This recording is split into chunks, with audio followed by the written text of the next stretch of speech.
अच्छा जी, तो अब जो हमने इशू डिस्कस किया कि भाई ये दो इशूज होते हैं और इसकी वजह से हमें इट माइट बी पॉसिबल कि हम आंसर को ना गेट कर पाएँ।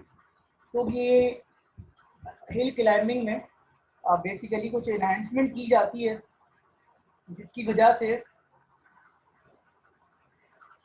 चांसेस पॉसिबिलिटी बढ़ जाती है आंसर तक पहुंचने की। लेकिन ये टॉपिक पढ़ते हुए आपको दोबारा से रिवाइज करना पड़ेगा अपने दिमाग में कि we are not after the path, we are just only after the solution. तो अगर सॉल्यूशन मिल रहा है, जिस तरह से भी मिल रहा है, वो हमारा मसला है, हमारे लिए पाथ इंपॉर्टेंट नहीं होता। हमने अभी तक पढ़ा वो हिल क्लाइंबिंग था, उसमें जो इश्यूज थे वो डिस्कस कर लिए। अब हम बात कर रहे हैं कि क्या क्या पॉसिबिलिटी हो सकती है। तो 3-4 तरह की पॉसिबिलिटीज हैं जिसको हम डिस्कस कर रहे हैं कि आप हिल क्लाइंबिंग में अगर आप ये ऐड कर दें। देखिए, प्योर हिल क्लाइंबिंग वही रहेगा जो आपने पढ़ लिया। नेबर है, नेबर में से बेस्ट चूज किया, उसको कंपेयर किया और करंट स्टेट को अपडेट कर दिया अगर होनी है। लेकिन अगर आप इसमें चेंजेस कर दें तो वो हिल क्लाइंबिंग में चेंजेस के बाद उसको थोड़ा बहुत नया नाम देना पड़ेगा। तो पहला चेंजेस कहलाता है stochastic hill climbing. Stochastic hill climbing क्या है? Random selection among the uphill moves.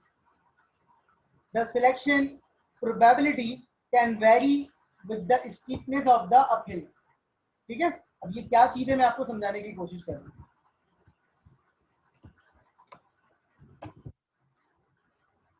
Suppose कर लीजिए कि I am on that state,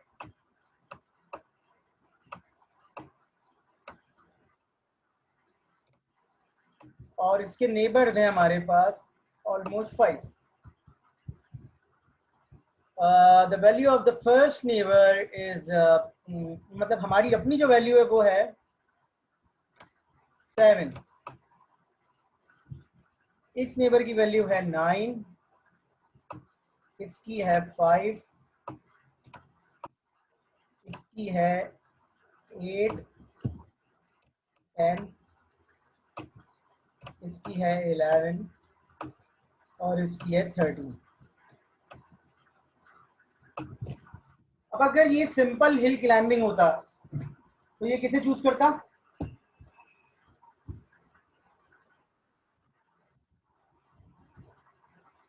अगर ये हिल क्लाइंबिंग एल्गोरिथम होता तो ये किसे चूज करता?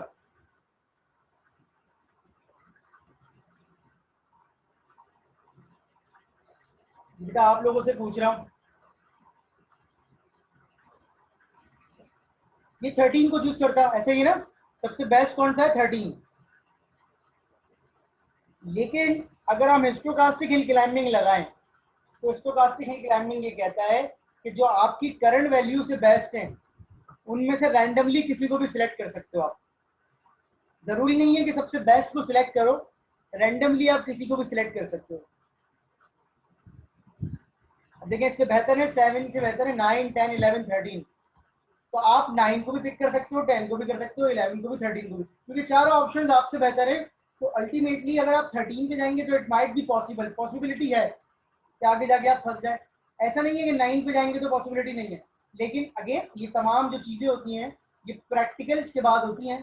तो इस तरह के केसेस में जब स्टोकास्टिक हिल क्लाइंबिंग लगाई गई तो स्टोकास्टिक हिल क्लाइंबिंग ने क्या किया? स्टोकास्टिक हिल क्लाइंबिंग ने हमें थोड़े बेहतर रिजल्ट दिए। क्या है कि आप रैंडम सिलेक्शन कर लें अमंग द अपहिल मूव, मतलब जो आपसे बेहतर है उनमें से किसी को भी रैंडम चूज कर लें। Is it clear to all of you? Guarantee नहीं है अभी भी कि आंसर आ जाएगा, गारंटी नहीं है, लेकिन ये एक एनहांसमेंट है जो आप अपने एल्गोरिथम में कर सकते हैं। Is it clear? पहली चीज समझ में आ गई?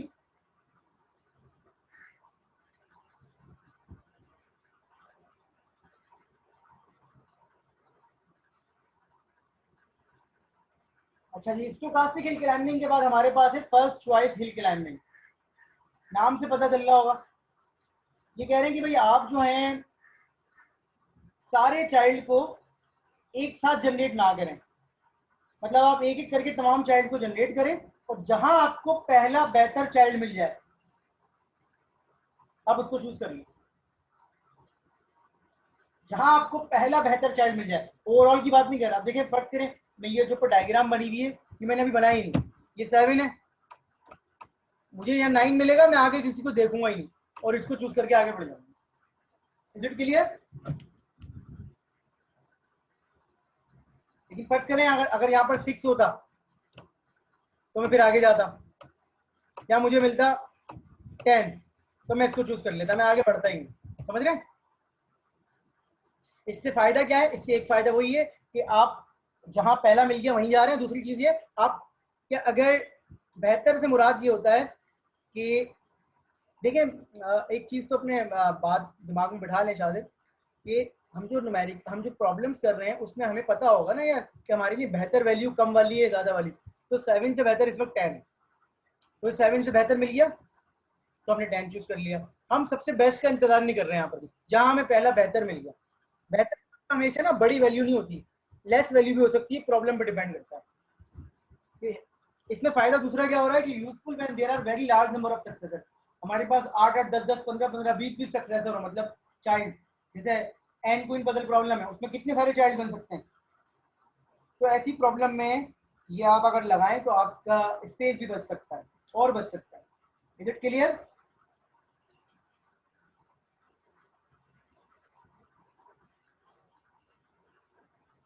अच्छा, ये आगे बढ़ते हैं। थर्ड वाला क्या लिखा हुआ? Random restart hill climbing. इस थर्ड वाली वेरिएशन को समझने के लिए आपको पहले थोड़ा सा याद करना पड़ेगा कि भाई लोकल सर्च होते क्या है। तो लोकल सर्च में पाथ इंपॉर्टेंट नहीं होता, आंसर इंपॉर्टेंट होता है। इसका मतलब क्या है कि अगर आप कहीं स्टक हो गए, अगर आप कहीं लोकल मैक्सिमम में स्टक हो गए, तो आप दोबारा से अपने क्वेश्चन को रैंडमली कहीं से भी स्टार्ट करें, क्योंकि you are only after the solution.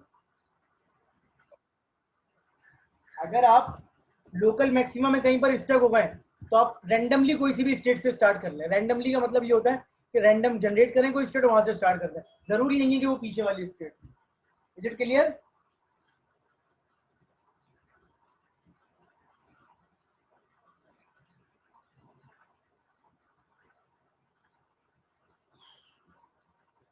इन तीनों में कोई सवाल है?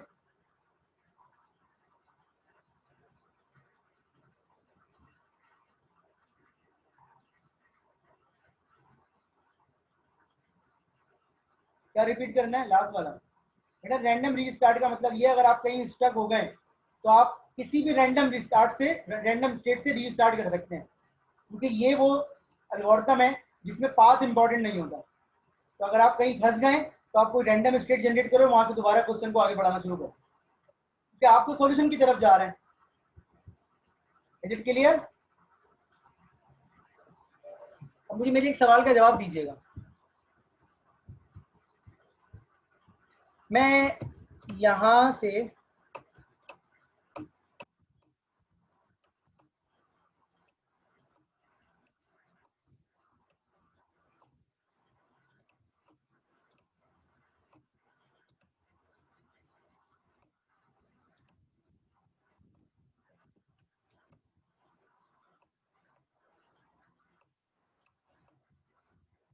टेन पे आया,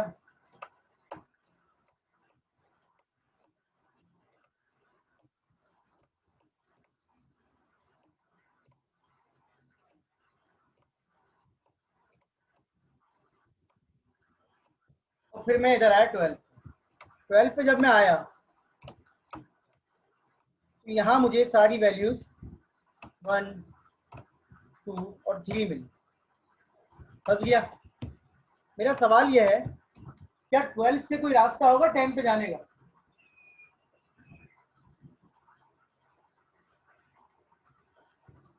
वापस 10 पे जाने का कोई रास्ता है?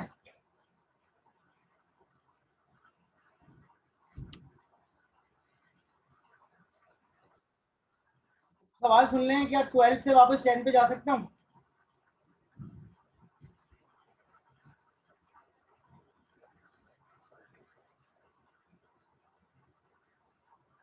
जल्दी जवाब दीजिए।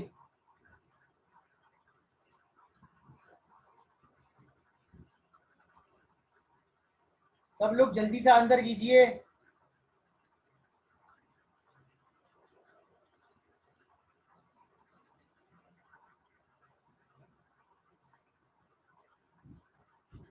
आप लोग नीपा से सिविक सेंटर गए, तो क्या सिविक सेंटर से वापस नीपा नहीं आ सकते? रास्ता नहीं होता क्या? नहीं, पहले सवाल सुन ले मेरा बस। मैं ये थोड़ी कह रहा हूँ वैसे रास्ता होता है ना, मतलब अगर आप यहाँ पर 12 के चाइल्ड बनाए तो एक चाइल्ड 10 भी हो सकता है ना उसमें, वो हम चूज नहीं करते, वो अलग बात है, ऐसा ही है। लेकिन हो सकता है या नहीं हो सकता?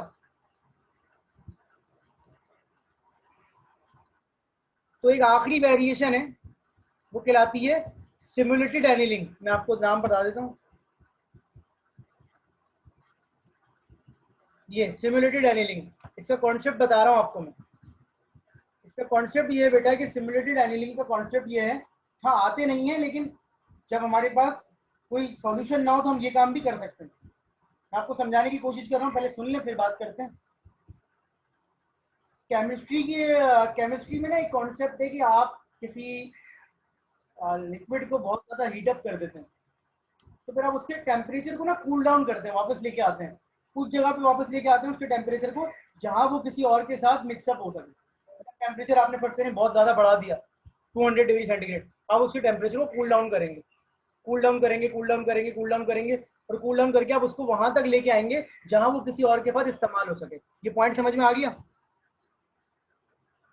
आप मतलब वापस जाएंगे, तो ये आप हिल पे चढ़ रहे थे, आप फंस गए, तो आप एक स्टेप पीछे आए। आपके पास ये पूरा मैप नहीं है, लेकिन आपको कम से कम यही तो पता है ना कि 12 के चाइल्ड में कौन था, 10, तो आप एक स्टेप पीछे आए। एक्चुअल में तो आप ऐसे आएंगे, लेकिन अगर प्रैक्टिकली आप सोचें, सॉरी कॉन्सेप्चुअली आप सोचें, तो आप एक स्टेप पीछे आए। आप 10 के चाइल्ड आपको दोबारा से मिल गए, यस और नो, मतलब 10 के चाइल्ड दोबारा यहाँ बन सकते हैं, बन सकते हैं ना 10 के चाइल्ड, 10 के चाइल्ड दोबारा मिल सकते हैं, मिल सकते हैं ना। जब 10 बन गया तो 10 के चाइल्ड मिल जाए, तो इसका मतलब आपको ये दोबारा तीनों ऑप्शन आ गए। इन तीनों ऑप्शन में कोई बेहतर ही नहीं है, क्योंकि 12 तो आपने चूज कर लिया था, वो आप चूज नहीं करेंगे, आप फंस गए थे। 3 तो आप एक स्टेप और पीछे आएंगे, 10 के चाइल्ड में 7 आएगा, क्या 10 के चाइल्ड में 7 आएगा? आएगा ना, 10 के चाइल्ड में 7। अब जब 7 आ गया तो 7 के दोबारा चाइल्ड जनरेट किए, तो यहाँ से आप 8 पे चले जाएंगे, फिर आप 8 को फर्दर कंटिन्यू करेंगे। मतलब जहां आपको कोई दूसरा बेहतर मिल जाए, आप एक एक स्टेप पीछे आते रहते हैं। जब तक पीछे आएंगे तब तक आपको कोई बेहतर आंसर ना मिल जाए, क्योंकि उस रास्ते पे आप फंस चुके थे।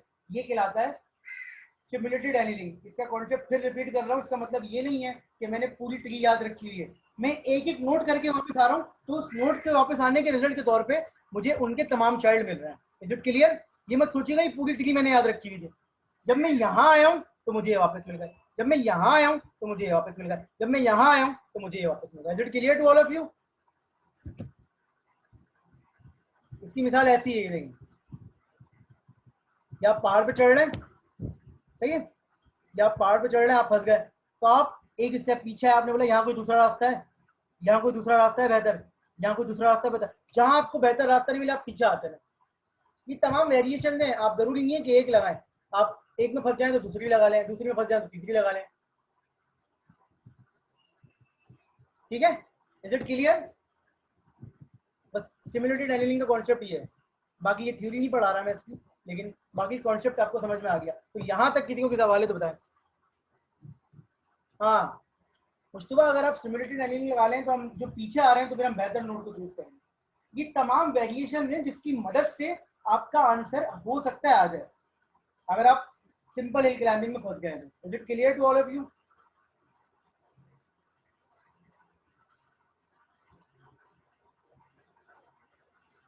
कोई सवाल?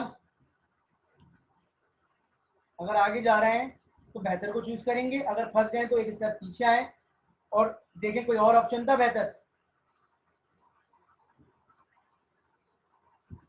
बेटे तब तक होगा जब तक, बेटा इसकी मिसाल ऐसे ले लें यार, आपके मार्केट में आपके पास 4 ऑप्शन थे, आप उन 4 ऑप्शन में से आपने एक ऑप्शन चूज किया, उससे आगे बढ़े तो पता चला सारे ऑप्शन बेहतर ही नहीं है। मतलब आप एक आपके पास 4 ऑप्शन थे, 4 शॉप थी, एक पे लगी हुई थी 50% से, आप उसमें चले गए, आपको वहां समझ में ही नहीं आया कुछ, तो आप वापस बाहर आएंगे मार्केट में दोबारा। हाँ मुश्तबा, प्रॉब्लम पे डिपेंड करता है कि बेहतर ऑप्शन ग्रेटर होगा या मैं, ये इतनी दफा बता चुका हूँ, इतनी दफा बता चुका हूँ कि ये सवाल बार बार क्यों आ रहा है। बेटा बेहतर नोट ज्यादा नंबर वाली इस केस में थी जो मैं आपको दिखा रहा था, लेकिन अगर आप कोई और प्रॉब्लम कर रहे, देखिए मेरी बात गौर से सुनो, मुझे बताएं कि मुझे एक क्लास में स्टूडेंट ढूंढना है जिस जीपीए के हिसाब से, तो बताएं कौन सा स्टूडेंट बेहतर होता है, जिसकी जीपीए ज्यादा होती है कम होती है? ज्यादा। ऐसे ही ना, इस प्रॉब्लम में आपने ज्यादा वाली वैल्यू को कंसीडर करना है। लेकिन मैं दोबारा क्लास में गया और मैं आया, मैंने कहा मुझे वो स्टूडेंट चाहिए अटेंडेंस के हिसाब से, तो अटेंडेंस के हिसाब से कौन सा अच्छा स्टूडेंट होता है, जिसकी कम अटेंड सॉरी एब्सेंट के हिसाब से, एब्सेंट के हिसाब से, तो एब्सेंट के हिसाब से कौन सा स्टूडेंट बेहतर होता है, जिसकी कम एब्सेंट होती है ज्यादा एब्सेंट होती है?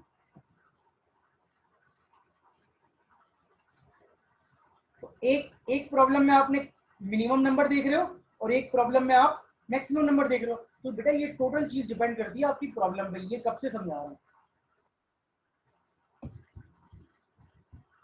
ठीक है? आपकी प्रॉब्लम आपको बताएगी कि आपके लिए बड़ा नंबर अच्छा है या छोटा नंबर अच्छा है, और अगर हम बताएंगे तो हम आपको बता देंगे। क्लियर है? ये भी हिल क्लाइंबिंग की एक वेरिएशन है जो आपकी स्क्रीन पर है, लोकल बीम सर्च। क्या मतलब है इसका? इसका मतलब ये है कि भाई हम यहाँ खड़े हुए थे,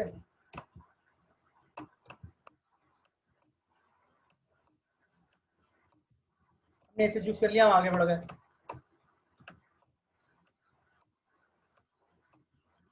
ये फर्ज करें ये 10 है, ये 7, ये 6 और ये 8, ये 3 था। हम 10 पे चलेगा, यहाँ है 1 9 3 12, ये 19 करेंगे, ठीक है? हम 19 पे चले जाएंगे, ऐसे ही ना। लोकल बीम सर्च ये कहता है कि keeping only one current state is not good. कह रहे हैं कि भाई सिर्फ एक करंट स्टेट रखते हुए आप आगे बढ़ोगे ना सिस्टम में, तो इससे हो सकता है आंसर कहाँ मिले। कहते हैं कि के करंट स्टेट को रखते हुए चले। के एक नंबर है, फर्ज करें मैंने के की वैल्यू ले ली 2, तो बताएं इस वक्त दो बेहतर आंसर कौन से हैं 3 से?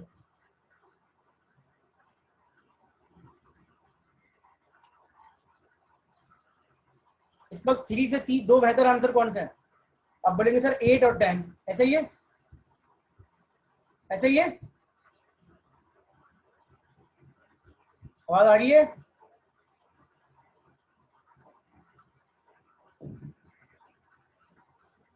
इस वक्त 3 से बेहतर दो आंसर कौन से हैं? आप बोलेंगे सर 8 और 10, ऐसा ही है? तो ये कहता है कि एक करंट स्टेट लेके नहीं चलो। अब क्लियर हो गई आवाज?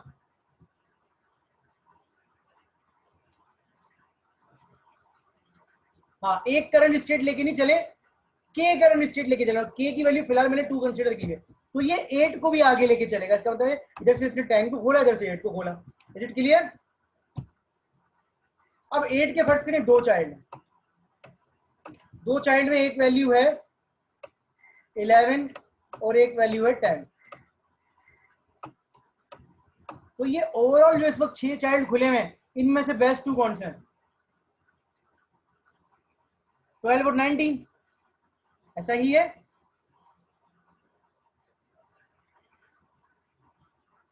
ये इन दोनों को ओपन कर लेगा। इसका मतलब क्या हुआ? इसका मतलब ये हुआ कि कोई ये लॉजिक नहीं है कि एक चाइल्ड इधर से लेना है और एक चाइल्ड इधर से लेना है। एक ही पेरेंट के दोनों सिबलिंग भी आ सकते हैं बच्चे, ठीक है? तो के चाइल्ड्स को आप लेके चलें तो इससे चांसेस हैं कि आपका आंसर आ जाएगा। तो के की वैल्यू डिपेंड करती है आपके ब्रांचिंग फैक्टर पे। आपका ब्रांचिंग फैक्टर अगर बड़ा है तो के की वैल्यू आप 3 4 ले लें, अगर ब्रांचिंग फैक्टर 4 5 है तो के की वैल्यू 2 लेके चलेंगे, ठीक है? हर लेवल पे आपने 2 नोट्स ओपन करनी है के की वैल्यू, अगर 3 है तो 3 ओपन कर दी। Is it clear?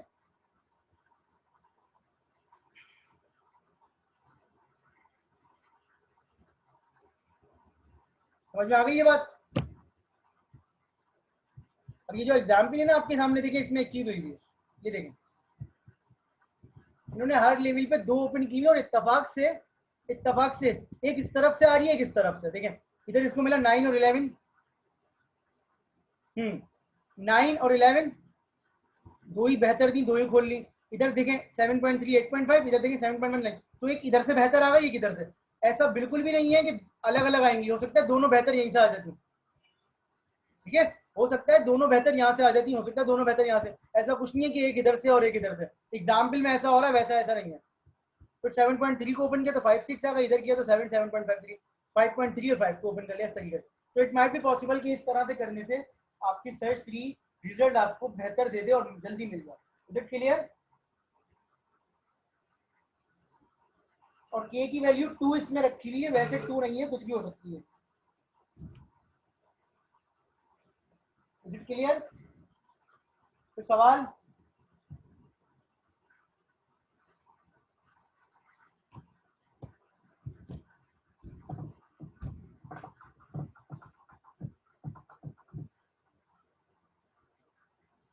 हाँ, अभी मैंने कहा कि बेहतर नोट खोलनी होगी, फिर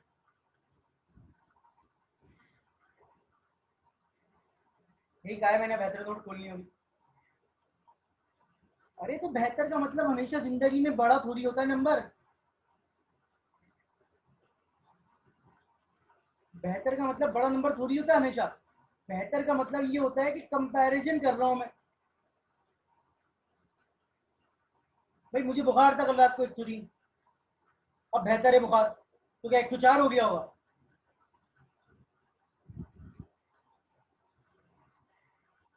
सवाल का जवाब दो। एक चीज बता दी है, उसको अपने दिमाग में बिठा लें कि बेहतर का मतलब आप बैटर का वर्ड मतलब ये होता है कि आपके लिए जो बेहतर है, आपके लिए बेहतर ये कि छुट्टियां कम करें। आप बोले नहीं तो बेहतर ये छुट्टियां ज्यादा होनी चाहिए, क्योंकि बेहतर तो ज्यादा होता है। प्रॉब्लम डिसाइड करेगी ना बेटा, प्रॉब्लम डिसाइड करेगी। 8 टाइप पजल में मिसप्लेस का ज्यादा नंबर अच्छा है, छोटा नंबर अच्छा है? ये पता है सारी मसले कब होते हैं? जब आप क्लास में ना कोई चीज मिस कर देते हैं। मैंने शुरू में आपको बताया था, हिल क्लाइंबिंग में ये मत समझिएगा कि हिल पे चढ़ने का मतलब हमेशा मैक्सिमम वैल्यू है। अगर मिनिमम वैल्यू भी होगी तब भी हिल पे चढ़ना है हमें, तो मिनिमम को चूज करते हुए बढ़ेंगे। अब समझ में आई बात? एहतशाम बताओ ना, तो बताओ 103 बुखार था कल, आज मेरा बुखार बेहतर है, तो ये बढ़ गया होगा या कम हो गया होगा?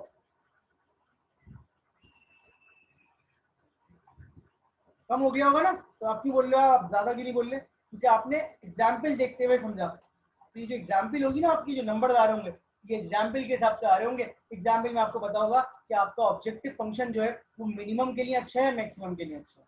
Is it clear? कोई और सवाल?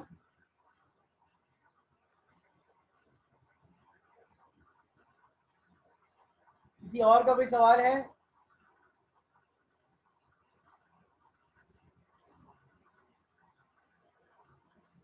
अच्छा, अब जो हमारा एल्गोरिथम है नेक्स्ट क्लास में हमें स्टार्ट करना है जेनेटिक एल्गोरिथम।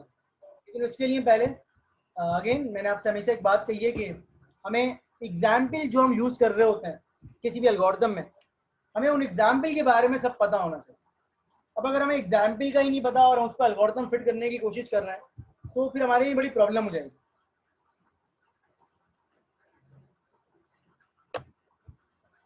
हमारे लिए एग्जाम्पल ही जो है वो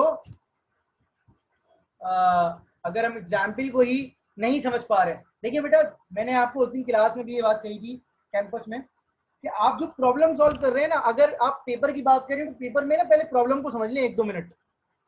और अगर आप प्रैक्टिकली रियल वर्ल्ड में बात कर रहे हैं तो आराम से सुकून से अपनी प्रॉब्लम को समझे पहले और उसके बाद सॉल्यूशन की तरफ जाए। प्रॉब्लम समझे बगैर सॉल्यूशन की तरफ जाएंगे तो ना प्रॉब्लम हल होगी ना एल्गोरिथम समझ में आएगा। तो जेनेटिक एल्गोरिथम में जो मैं मिसाल करवाता हूँ, एग्जाम्पल करवाता हूँ, वो करवाता हूँ क्या करवाता हूँ, वो करवाता हूँ N queen puzzle problem.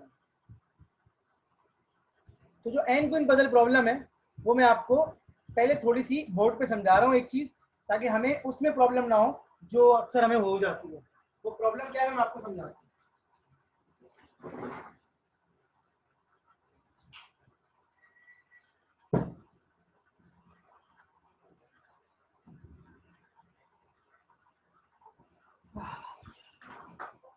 N queen puzzle solve करते हुए ना एक चीज का ख्याल रखना है, वो क्या है, जो हम एग्जाम्पल कर रहे हैं ना वो हमें बहुत अच्छे से आ जाए। मैं एक बोर्ड बना रहा हूँ और आपसे एक कॉन्सेप्ट आपको समझाने की कोशिश कर रहा हूँ कि वो कॉन्सेप्ट क्या है। ये एन क्वीन पजल प्रॉब्लम का बोर्ड बना।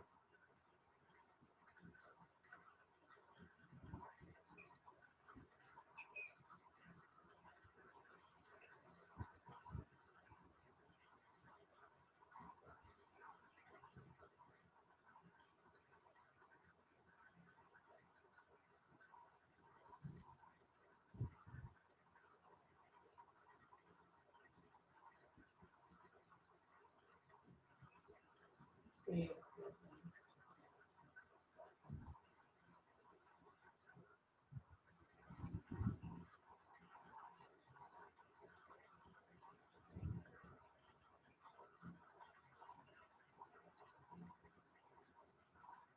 है भाई, 8x8 का एक मैट्रिक्स बन गया और इसमें मैं क्वींस को प्लेस कर रहा हूँ।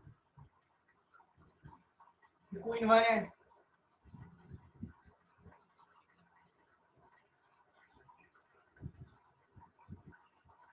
ठीक है भाई, 8 क्वींस मैंने प्लेस कर दी। मेरा सवाल ये है कि आप मुझे बता सकते हैं कि इस वक्त कितनी क्वींस अटैक कर रही हैं? ये सवाल का जवाब सुकून से देना होगा। आप कहेंगे पहले मैंने क्वीन 1 उठाई और इसको देखा किस किस से अटैक हो रहा है, तो क्वीन 1 के वर्टिकल में कोई नहीं है, हॉरिजॉन्टल में कोई नहीं है, लेकिन डायगोनल में 6 आ रहा है शायद, ठीक है, और 8 भी आ रहा है, तो इसका मतलब है क्वीन 1 के कितने अटैक हो गए? 2। इज इट क्लियर और नॉट? क्वीन 1 को कितने अटैक हो रहे हैं? 2। Is it clear? इसी तरीके से क्वीन 2 को उठाएं। क्वीन 2 के कितने अटैक हैं? देखिए मैं क्वीन 2 के सर हॉरिजॉन्टल तो कोई नहीं आ रहा, लेकिन वर्टिकल 5 आ रहा है। बेटा सुकून से देखें, पहले पहले मेरी बात समझ लें, फिर अपनी बात कीजिएगा। इसमें 5 आ रहा है सर, ठीक है, एक हो गया। सर यहाँ पर देखें, यहाँ पर 3 आ रहा है तो 2 हो गए। तो यहाँ पर देखें यहाँ कोई नहीं है, तो इसके 2 अटैक हो गए। ऐसा ही है,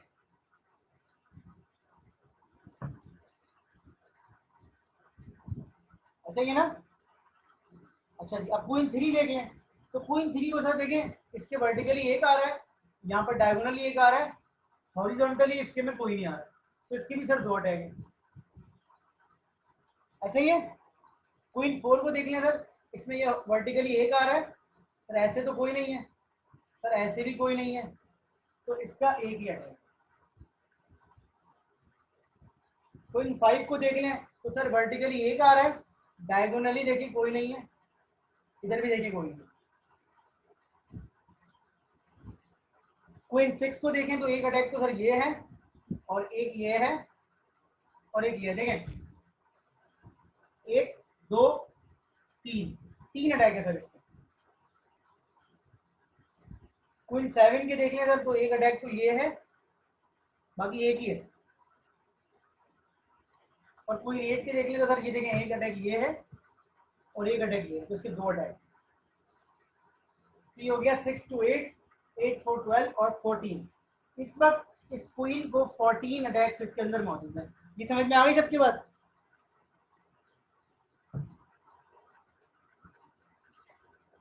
अब ये नंबर निकालने में हमें टाइम लगा, और हमने इसके लिए पूरा बोर्ड डिजाइन किया, और इस बोर्ड को डिजाइन करने के बाद क्वीन को प्लेस किया, और फिर इतनी सुकून से बैठ के हमने नंबर निकाला। अब अगर इस नंबर को हम डायरेक्टली निकाल सकें तो हमारे लिए बहुत बेहतर हो जाएगा। डायरेक्टली का मतलब क्या है कि विदाउट ड्राइंग अ बोर्ड, मतलब हम बोर्ड बनाए वगैरह अगर इसको रिप्रेजेंट कर सकें, तो देखिए आप गौर से एक चीज नोट करें, मैंने अपने बोर्ड को बनाते हुए एक चीज का ख्याल रखा है कि हर रॉ के अंदर एक क्वीन आएगी। गौर से देखें, हर रॉ के अंदर एक क्वीन है। ये मैंने अपनी प्रॉब्लम को रिलैक्स कर लिया ताकि मैं आपको आराम से समझा दूं। हर रॉ के अंदर एक क्वीन है, कॉलम में रिपीट हो रही है, लेकिन हर रॉ के अंदर एक क्वीन है। इसका मतलब रॉ के अंदर अटैक तो आएगा ही नहीं। Is it clear? Is it clear? अच्छा जी, इसका मतलब है अगर हम इसको इस तरीके से रिप्रेजेंट करें एरे की फॉर्म में, तो 8 इंडेक्स का मतलब है, पहले इंडेक्स का मतलब है पहली रो, इंडेक्स इंडेक्स। फिर रिपीट कर रहा हूं, जब मैं कुछ कहा करूं तो वर्ड्स पे गौर किया करें, मैं इंडेक्स की बात कर रहा हूं। तो पहले इंडेक्स पे पहली रॉ, दूसरे इंडेक्स पे दूसरी रॉ, तीसरे इंडेक्स पे तीसरी रॉ।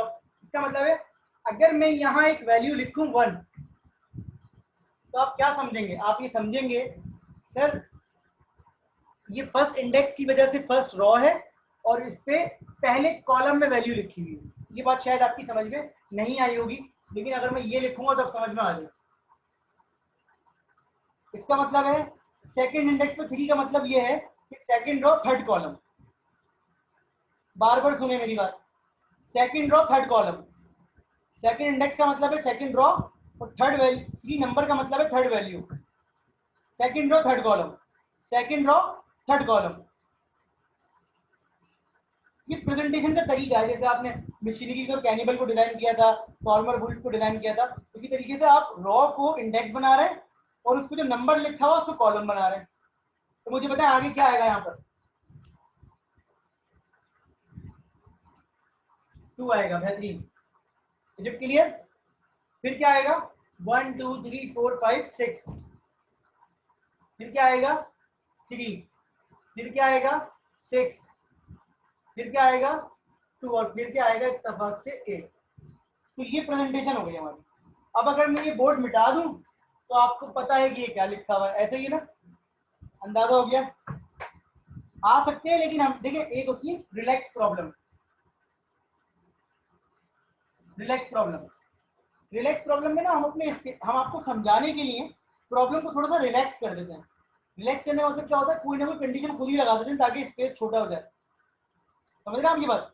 अब अगर मैं प्रॉब्लम को रिलैक्स नहीं करता, आप कह रहे सर एक रॉ में 2 क्यों नहीं आए, अगर मैं करता तो फिर मुझे यहाँ पर रॉ और कॉलम अलग अलग बताना पड़ता है इंडेक्स में। यहाँ पर भी रॉ में लिखता 1,1, फिर मैं ये कहता 2,3, फिर मैं ये कहता थर्ड रॉ 2, तो 3,2, फिर मुझे इसको किसी और तरीके से दिखाना पड़ता आपको।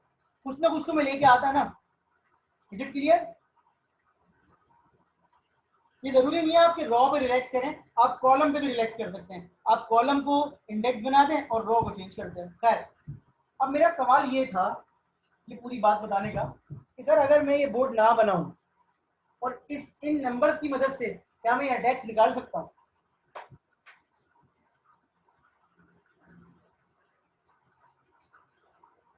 सर अगर ये बोर्ड मेरे पास फिजिकली ड्रॉ ना हुआ हो, सिर्फ ये एरे मौजूद हो, तो क्या मैं ये अटैक्स निकाल सकता हूँ? ये मेरा सवाल है। मुझे बोर्ड बनाने में टाइम लग रहा है जी।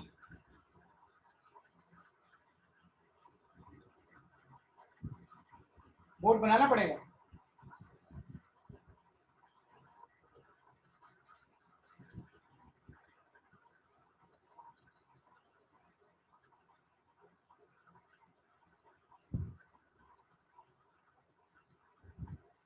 बाकी सब लोग जो क्लास में मौजूद हैं उनसे पूछ रहा हूँ।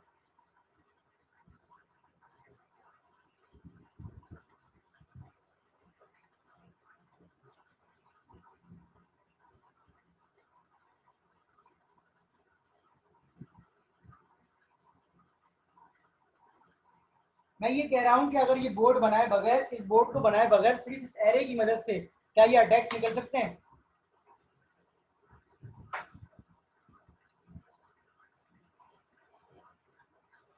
अच्छा, कैसे निकलेंगे बताएं? नहीं, बोर्ड बनाना नहीं है ना, मैं तो अपना टाइम बचाना चाह रहा हूँ। एग्जाम में मुझे ऐसे 4 बोर्ड दे दिए गए, ऐसे 4 एरे दे दिए गए, इन 4 एरे के मैंने आपसे पूछ लिया अटैक बताएं, फिर हम जेनेटिक एल्गोरिथम लगाएंगे, तो आप तो इसी में आधा घंटा लगा देंगे।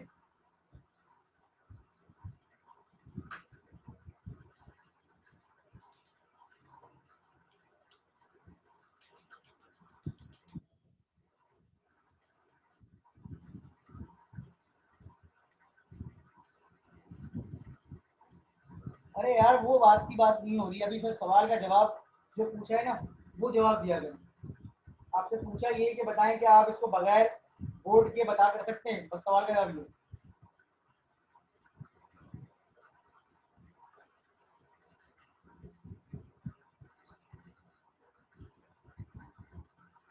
तो इसका जवाब है यस। ठीक है, कैसे होगा वो हम देखें।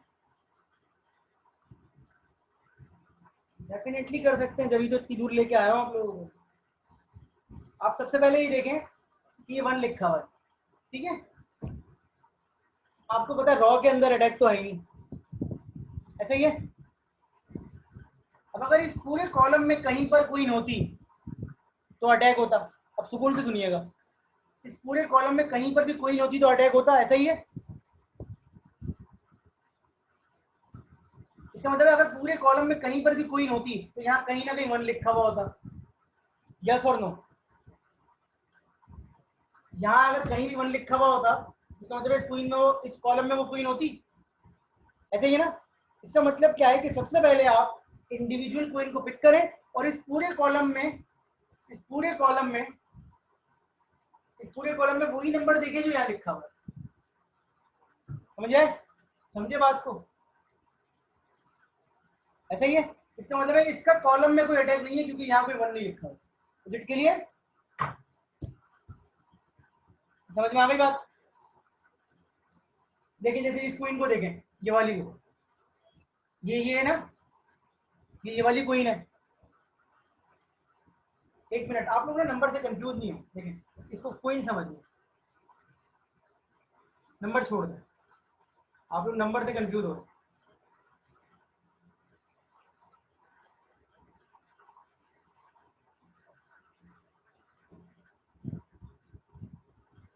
यही देखिए, ये दोनों क्वीन एक दूसरे को अटैक कर रही है। इसका नंबर कौन सा है? 6। तो देखिए इसका भी 6 ही है। देखें अटैक हो रहा है। क्लियर होगी बात? इसका मतलब है अगर आपने कॉलम का अटैक देखना है तो जो नंबर वहां लिखा हुआ है वही उस लाइन में होना चाहिए। तो सबसे पहले हम सारी क्वींस के कॉलम के अटैक निकाल लेते हैं। करते तो ऐसे नहीं है, लेकिन मैं आपको सिर्फ क्वींस के कॉलम बता रहा हूँ। देखें इसका कोई अटैक नहीं है कॉलम में। 3 लिखा हुआ है यहाँ पे पूरे में, ये लिखा हुआ, तो इसका एक अटैक है। 2 लिखा हुआ है पूरे में, ये लिखा हुआ है, इसका भी एक अटैक है। 6 लिखा हुआ है पूरे में, ये लिखा हुआ है, इसका भी एक अटैक है।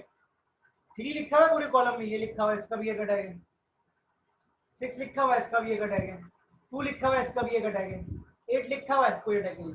तो सिर्फ मैंने कॉलम वाले अटैक निकाले। क्या ये बात समझ में आ गई सबके? इसका मतलब है इस वक्त कॉलम में जो अटैक हो रहे हैं वो 6 हो रहे हैं। Is it clear?